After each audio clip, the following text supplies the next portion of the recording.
ትዝታችሁን መረዳታችሁን ጤንነታችሁን እስክትጠራጠሩ ድረስ በጣም እያጋነንሽ ነው በጣም እያካበድሽ ነው እንጂ ይሄ የምትዩ ነገር አልተፈጠረም የሚሏችሁ ሰዎች they are gaslighting you so gaslighting ናርሲሲስቶች የሚጠቀሙት ታክቲክ ነው እናንተን ሳማው ኮንትሮል ለማድረግና እናንተ ሪያሊቲያችሁን እናንተ እውነታችሁን ኢቭን ራሳችሁን ማንነታችሁን ዳውት እንድታረጉ እንድትጠራጠሩ በሚያረግ መልኩ ማንነታችሁን እንድትጠራጠሩ ለማድረግ እና እናንተን ኮንትሮል ለማድረግ የሚጠቀሙት አንደኛው ታክቲክ ይሄ ነው ያለፉ ክስተቶችን ያለፉ ኢቨንቶችን ይክዳሉ ግልጽ በሆነ መንገድ ያንን ነገር አላልኩትም ይላሉ ሌላው እውነታዎችን ትዊስት ያደርጋሉ ይሄንን ነገር ራስሽ አይምሮሽ ውስጥ ፈጥረሽ ነው እንጂ ይሄ ነገር አልተፈጠረም ወይም ይሄ ነገር በዚህ መልኩ ነው የተፈጠረው ብለው ያንን ፋክት ትዊስት ያደርጋሉ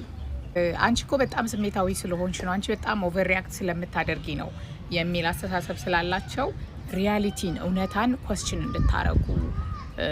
ስለ ነገሮች ያላችሁን መረዳት በጣም ኳስችን እንድታረጉ ግራ እንዲገባችሁ ያደርጓችኋል ስለዚህ አጠገባችሁ ያለ ሰው እንደዚህ ያደርጋችሁ አንደኛ የኮንቨርሴሽናችሁን ሬኮርድ አስቀምጡ ቴክስት ምናምን አታጥፉ አስቀምጡ ከቻላችሁ የምትባባሏቸውን ነገሮች ጻፉ ኢሜል ምናምን የምትለዋወጡት ነገር ካለ ለምሳሌ አለቃችሁም ከሆነ የተለዋወጣችሁትን ነገር ኪፕ አድርጉ አታጥፉት እናንተ የምታስታውሱትን ነገር ውስጣችሁ የሚላችሁን ነገር እመኑ በጣም ሪያሊቲን ትዊስት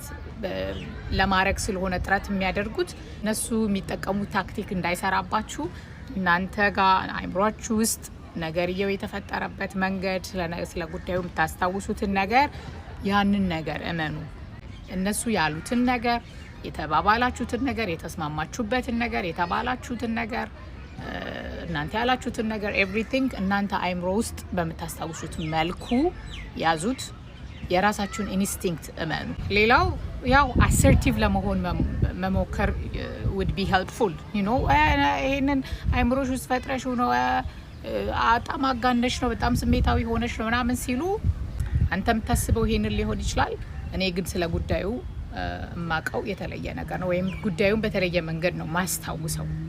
አንተም ታስታውሰው ያን ሊሆን ይችላል እኔ ግን ጉዳዩን ማስታውሰው በዚህ መልኩ ነው ወይም ካንተ በተለየ መልኩ ነው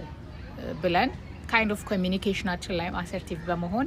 እነዚህን ሰዎች ዲፌንድ ማድረግ እንችላለን